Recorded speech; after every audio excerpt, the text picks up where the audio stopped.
Bab 2, bagian 6. Orang yang berpura-pura karena takut dibenci. Saya pernah bertemu dengan orang yang sangat ramah dan penuh ceria. Orang seperti itu selalu menarik perhatian orang lain sejak kemunculannya, dan orang-orang pun menunjukkan ketertarikan terhadapnya. Saat pertama kali bertemu, ia bertingkah seperti orang yang akan bersahabat seumur hidup. Ia memperlakukan saya dengan sangat akrab dan juga menunjukkan daya tariknya secara seksual.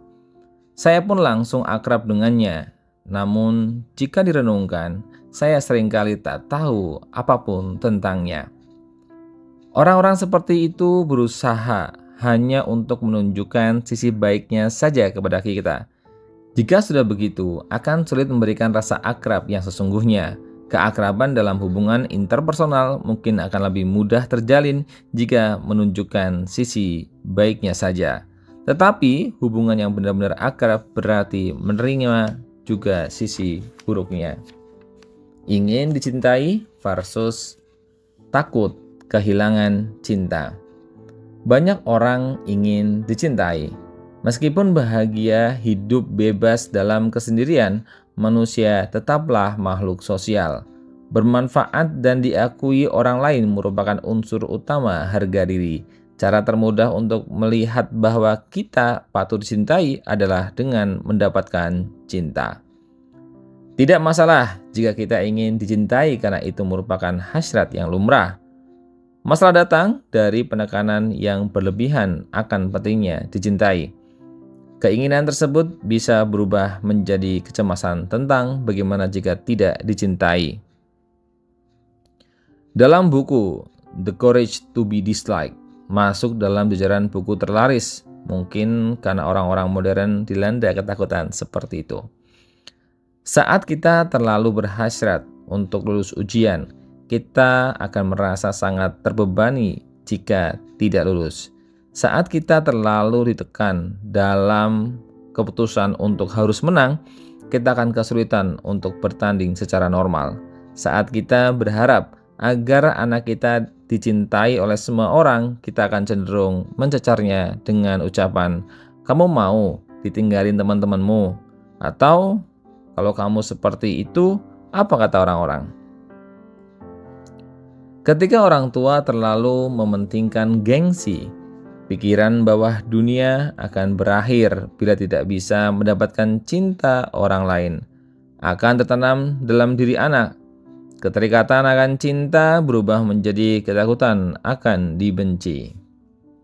Ingin bahagia versus tidak ingin sengsara.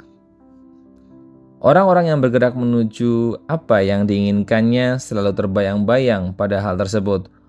Orang yang ingin menjadi pintar selalu membayangkan dirinya sebagai orang yang pintar dan bertindak mengikuti bayangan tersebut. Begitu pula ketika nilai yang diperolehnya tidak sesuai harapan, ia akan sedikit kecewa dan meragukan kemampuannya sendiri. Tetapi ia juga akan berpikir selayaknya siswa teladan. Ia akan berusaha memahami apa masalahnya dan menebusnya dalam ujian tersebut. Masalah menjadi cukup rumit bagi orang-orang yang tidak berusaha, tidak bergerak ke arah sesuatu yang tidak diinginkannya. Orang yang berusaha untuk tidak menjadi bodoh percaya bahwa siswa yang bodoh tidak akan diakui. Hal ini memberikan hasil yang berbeda dengan orang yang bertujuan ingin pintar dan percaya bahwa orang yang pintar akan diakui di sekolah. Orang yang berusaha tidak menjadi bodoh akan mudah kalut ketika nilainya sedikit turun, karena ia merasa menjadi sama seperti anak yang bodoh. Ia membawa dirinya ke dalam cinta negatif yang selalu ia gambarkan. Terbentuk persamaan, orang yang nilainya turun sama dengan orang yang tidak diakui, sama dengan aku. Ketika tujuannya menjadi orang yang pintar, ketertarikannya akan mengarah pada pola perilaku orang-orang pintar. Ia menjadi penasaran dengan perilaku orang yang pintar dan cara mereka mengatasi krisis. Sebaliknya, ketika perhatian terpusat pada orang yang nilainya jelek, ia akan tahu banyak soal karakteristik orang yang bodoh. Ia akan mencari tahu perlakuan apa yang diterimanya, dan bagaimana perasaannya. Ia akan merasakan ketakutan karena tahu bahwa hasil buruk akan dia peroleh. Tentu kedua kasus ini tidak akan memiliki perbedaan jika nilainya tidak pernah jeblok sekalipun atau ia selalu mendapatkan nilai sesuai yang diharapkan. Namun, hidup kebanyakan mengalami pasang surut. Masalah muncul di saat seperti ini, perbedaan antara keinginan atau bahagia dan keinginan untuk tidak bahagia mencuat ketika bertemu dengan batu sandungan. Tujuan negatif menimbulkan ketakutan. Bagaimana jika tidak ingin dicintai? Bukan menginginkan untuk dicintai. Ketika seseorang takut tidak dicintai, otaknya akan membayangkan situasi tidak dicintai. Situasi tidak diperhatikan oleh guru di sekolah. Pengalaman dikucilkan oleh teman-teman sebaya menjadi bahan pengunjingan di kampus atau di kantor. Bayangkan merasa kesepian. Oleh karena itu, ia akan berusaha untuk dicintai. Ia akan selalu memasang senyum ceria dan mengadopsi perilaku dan tampilan yang kira-kira akan disukai orang lain. Akan tetapi, ujian pasti akan datang. Tidak semua orang akan cintainya. Semenarik apapun ia mungkin saja akan ditolak dalam kencan buta atau putus dengan kekasihnya. Di saat seperti ini, orang-orang yang memiliki target negatif akan memikirkan hal yang buruk. Ia akan berfokus pada situasi negatif sambil memikirkan alasannya tidak bisa dicintai. Ia berfokus pada masalah yang menurutnya ada pada dirinya. Ia akan mengingat kepada siapa ia pernah marah serta hasrat dan ambisi tak bermoralnya. Pikiran bahwa mereka akan kecewa terhadapku atau mereka akan mengabaikanku membuatnya tertunduk. Jika sampai pikiran aku berbeda yang selalu menimbulkan masalah juga hadir, maka itu sama seperti menyulut api ke bom. Muncul pikiran bahwa hanya ia yang hidup tanpa dicintai karena hanya ia yang memiliki masalah. Semakin ia ketakutan, maka bom yang tertumpuk di dekatnya akan mudah meledak. Ketakutan bukan suntikan pencegahan. Tentu, fenomena seperti ini tidak rasional. Keluarga atau teman-temannya akan berkata, kenapa mereka akan kecewa terhadapmu? Lihat dirimu, cantik, punya kemampuan baik. Jika ia bisa menjawabnya secara rasional, maka tidak akan menjadi masalah. Iya, sepertinya aku terlalu stres di kantor. Aku tidak aneh kan? Jika seperti itu, ia akan kembali pulih. Namun, ketika sudah mengkungkung oleh rasa takut, maka ia tidak mungkin bisa dibujuk. Dijelaskan secara logis apapun, komunikasi tidak akan terbentuk karena ia sudah terpenjara oleh emosinya. Mengobrol adalah proses logis sehingga jawaban logis dan bujukan tidak akan mempan terhadap ucapan aku cemas. Orang-orang akan kecewa. Ketakutan telah meledak akibat kejadian tidak dicintai. Atasan di kantor hanya memarahinya sekali, 2 kali, tetapi dengan mudah menangis dan berkata berulang kali betapa ia sedih dan cemas. Semua orang membencinya. Emosi yang disertai perasaan teraniaya dan marah. Mereka menganggap bahwa kepribadian merekalah yang ditunjuk-tunjuk, bukan pekerjaan mereka. Mereka berpikir apa salah mereka sehingga sedemikian dibenci.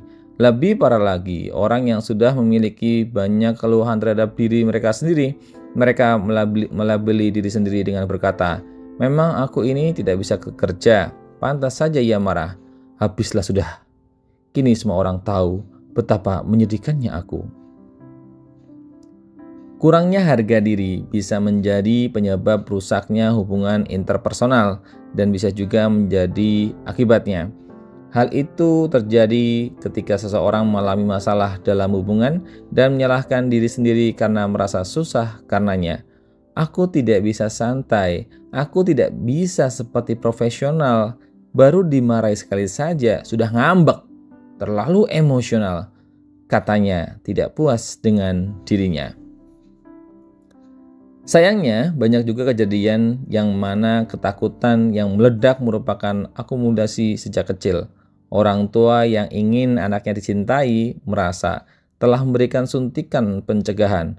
Kalau kamu seperti ini, orang-orang tidak akan suka. Kamu akan dikucilkan, ujar mereka memarahi.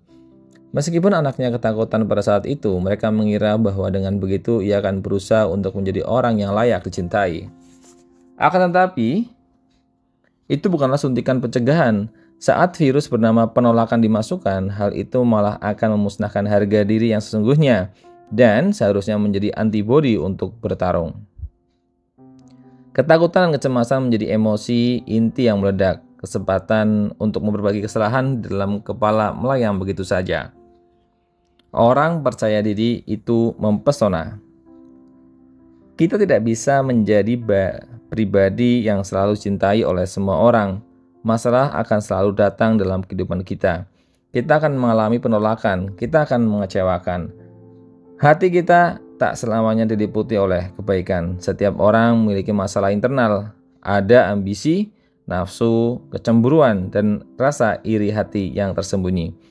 Ada rasa kurang percaya diri dan hasrat untuk bergantung. Sisi yang disimpan rapat-rapat itu disebut dengan ID sementara. Semua orang memiliki ego yang dikendalikan oleh super ego. Jika kebaikan dan pesona adalah super ego, maka ID ada di seberangnya. ID ini dimiliki baik oleh orang-orang yang mencintai maupun yang dicintai. Oleh karena itu, kita tidak perlu merasa malu jika memilikinya. Jika Anda tidak dicintai, itu bukanlah kesalahan Anda, sebagaimana Anda bukanlah siswa yang buruk hanya karena tidak bisa menjawab soal ujian. Meminta maaf kepada diri sendiri. Malam ini berdirilah di depan cermin untuk meminta maaf. Ucapkanlah dengan lantang, "Maaf, aku telah membencimu untuk sesuatu yang kuanggap hebat. Maaf, aku sudah membuatmu lelah karena berusaha menyembunyikannya. Aku sungguh minta maaf karena tidak bisa tegar." Selama ini kita tidak bisa puas terhadap diri sendiri. Kita tidak menerima diri apa adanya. Kita tidak mencintai penampilan kita, mengeluhkan sifat kita, pesimis terhadap nasib, dan malu dengan kenyataan yang dihadapi, dan menyembunyikan mimpi. Sungguh perbuatan yang patut disesali. Oleh karena itu, minta maaflah terlebih dulu. Itulah perbedaan antara aku yang dulu yang rendah harga diri dan aku yang sekarang yang sedang berusaha. Kalau boleh memberikan saran, jangan memberikan dalih atau alasan yang tidak berguna saat meminta maaf pada diri sendiri. Contohnya, aku keras begitu supaya aku berhasil. Jika aku sebaik itu, sejak awal tidak ada yang aku takutkan. Ucapan-ucapan seperti tadi hanyalah argumen tak berguna yang sebaiknya tidak dikeluarkan. Minta maaflah dengan tulus untuk hal yang disesali dan kesalahan terhadap diri sendiri. Penutup bagian 2. Cinta tidak salah, begitu pula dirimu. Jika Anda mempunyai masalah harga diri, kemungkinan besar Anda mengalami kesulitan dalam cinta. Muncul kecurigaan yang tidak diinginkan, waktu bertengkar yang lebih panjang daripada waktu bahagia, selalu marah pada ketidakpedulian pasangan dan kesepian karena merasa diri yang lebih dicintai. Anda juga mungkin menyalahkan diri sendiri atau merasa malu karena benci dengan kondisi Anda yang seperti ini. Meskipun demikian, Anda tidak perlu menunda untuk mencintai hingga harga diri Anda penuh. Kita menyimpan dan bersandar pada fantasi soal cinta karena sebesar itulah kekuatan cinta. Cinta bisa menggerogoti harga diri dan juga bisa mengobatinya. Jika hubungan Anda bermasalah tetapi tidak bisa berpisah, maka pasti ada alasannya. Anda lebih memilih untuk bertengkar daripada berpisah karena masih ada cinta yang tersisa, meskipun ada keraguan tentangnya. Oleh karena itu, Anda tidak perlu tergesa-gesa memutuskan untuk berpisah atau terlalu menyalahkan diri sendiri. Mungkin ada beberapa alasan lain selain harga diri yang membuat Anda lelah. Boleh jadi Anda merasa lelah karena fisik Anda sedang lemah, dan boleh jadi Anda merasa susah karena tidak punya uang. Saya harap Anda tidak menyimpulkan secara ceroboh bahwa cintalah yang membuat Anda menderita. Sebaiknya Anda juga tidak mudah mengeneralisasi atau menetapkan bahwa cinta memang tidak cocok untuk Anda, atau cinta itu menyengsarakan. Anda tidak perlu terlalu kecewa karena harga diri Anda rendah. Anda hanya perlu menyadari bahwa, jadi aku punya masalah harga diri, makanya selama ini aku sulit untuk mencintai. Masih banyak yang ingin saya sampaikan. Inilah permulaan yang sebenarnya. Dilanjutkan bab 3 dengan tema harga diri dalam hubungan manusia. Terima kasih.